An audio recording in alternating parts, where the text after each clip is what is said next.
Caution! It's time for another pumpkin recipe. We're making pumpkin meatloaf. Well, folks, grab a bowl. We need a chopped onion, a pound of turkey, and I'm using a pound of sausage, a cup of oats, 2 eggs,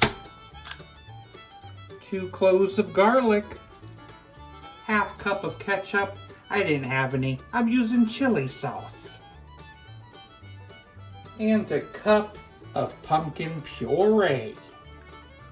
It's time to get those hands dirty. We need to mix that all together. And then we're going to put that in a prepared loaf pan.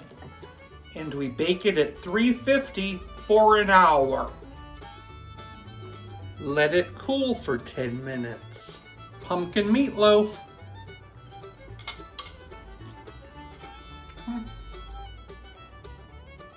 It tastes just like meatloaf.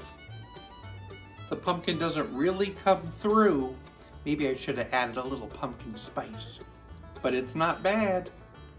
I squeezed some pumpkin into a glass. I would say it was beautiful. No, it was gourd juice.